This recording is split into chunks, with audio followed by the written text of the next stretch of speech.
Right after being on the road for like 1.5 hours, we were just coming into one of my favorite places to come visit, the Crow's Nest Pass in southern Alberta. Lots of old abandoned mines in this area, lots of history here, and this is just going to be a quick stop and around this area and our way to Fort Steele, British Columbia. I'm just at my first stop right here on our trip, and right behind me is the mountain. This is the site of Frank's Slide.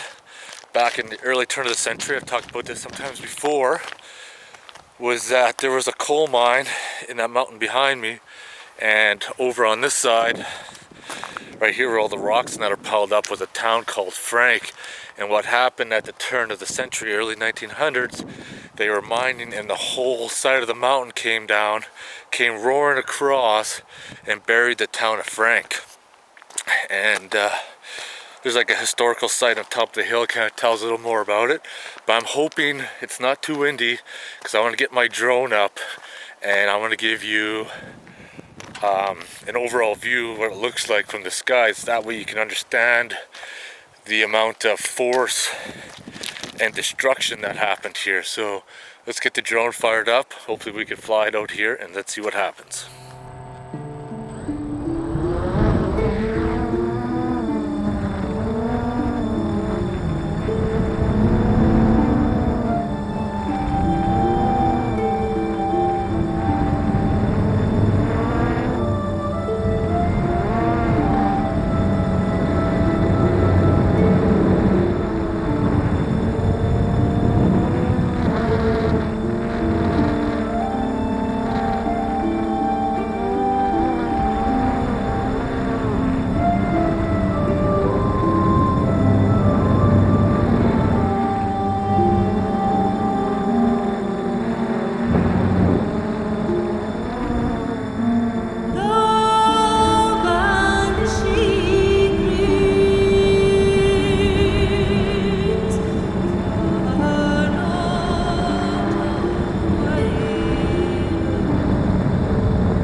Was a successful flight. I'm pretty happy about that.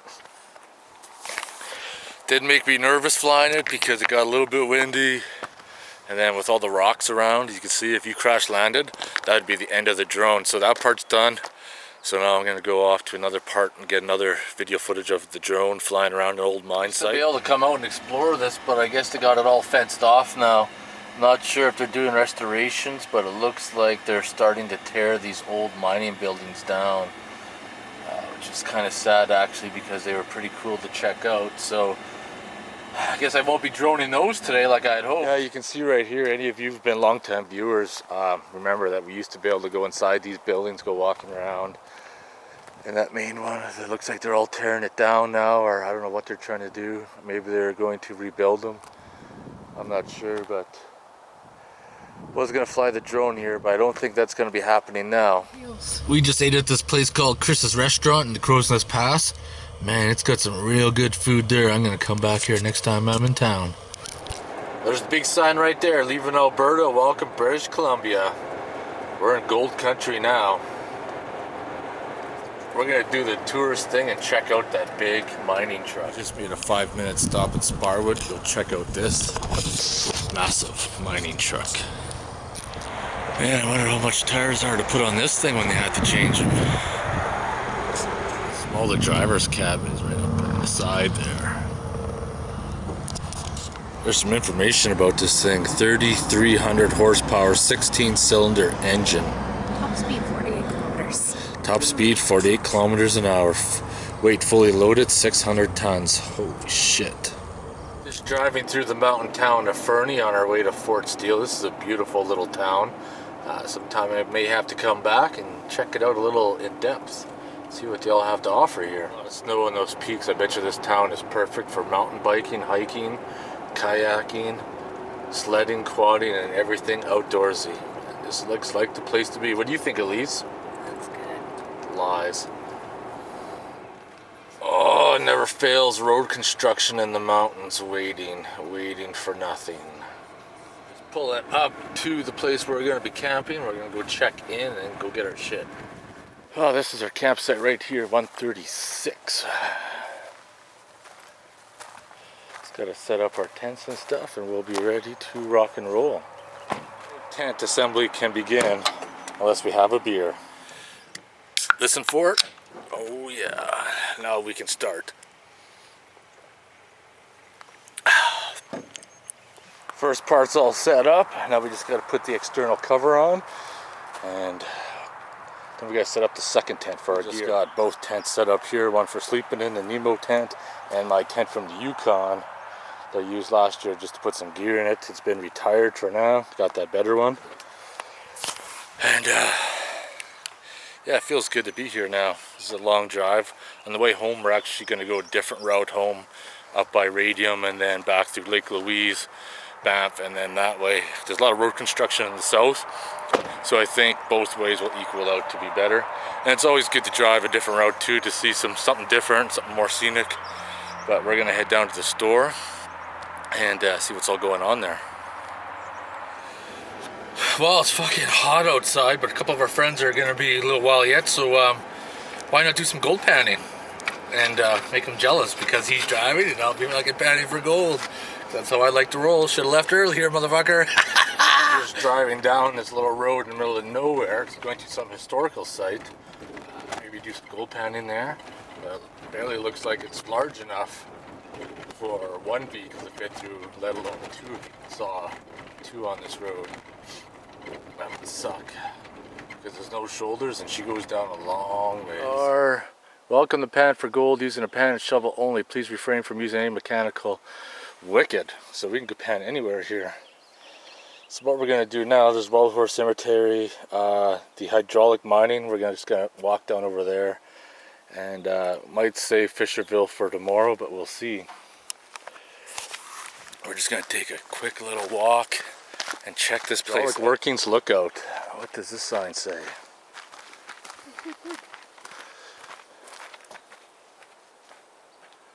200 meters. Here's the edge of it right here with the river down below. What they would do is they'd have like big nozzles of pressurized water and they'd shoot the hills here and they'd blast all the dirt in that down and they'd get it down to the bottom where they would mine it. Because I believe the richest veins of gold found in this area were up in the riverbank. I can't remember how many feet or whatever, but that's where they had found them. I wonder if there's a trail system going down. It looks like there could be, yeah. Cool. We're just walking around the old graveyard up here by the old mining town, unknown,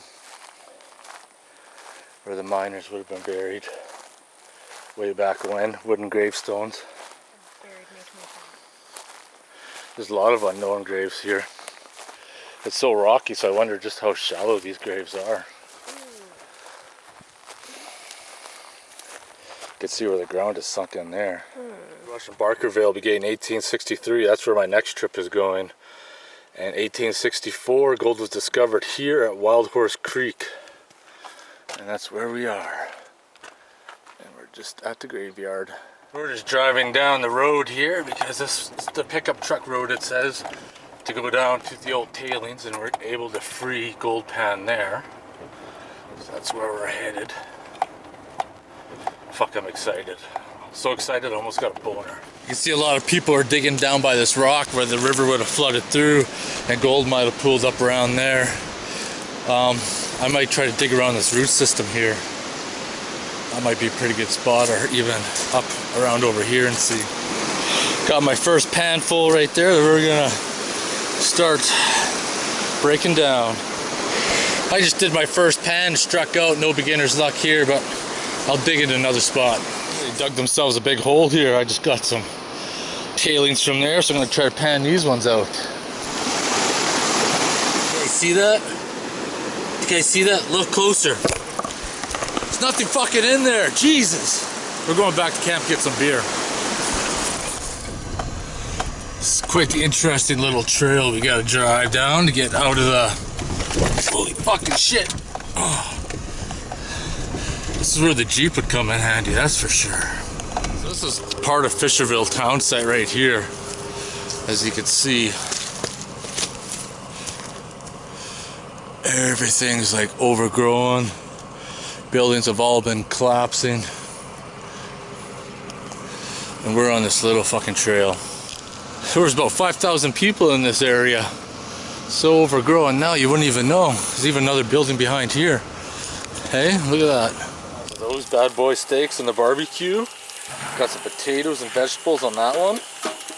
We are set up. I'm eating my steak with a Smith & Wesson knife and a spork. Not only is it a fork, it's a spoon and a knife. And beer time. Oh yeah. Well, we just finished cooking up, so we are going to head over to some friends now, which are camped right over there. And then we're gonna call it a night and then come back here and pass out. And then we're gonna check out Fort Steele tomorrow and do some more gold panning. Oh yeah, I'm fucking getting pretty liquored up, I must say that. It was now Saturday morning. It was a rough night, not because of drinking too much, I don't think. It was because I got up at 5 o'clock in the morning, bad cramps in my legs, and then I almost shit myself at the same time. Because I don't know if I drank too much beers, but when I barely made it to the shitter and I was like pissing out of my ass. I don't know, maybe it's the old Milwaukee beers, I don't know, but we're just getting up, getting going. Gonna get the percolator fired up, start the day off with some coffee and bacon and sausages for breakfast. Nothing like starting your day off with bacon and sausages. How's your coffee? Good. Alright, we just arrived at Fort Steele, so I'm going to end my video here. And stay tuned till the next video where we explore Fort Steele and see what they have to offer here. I'll talk to you guys later.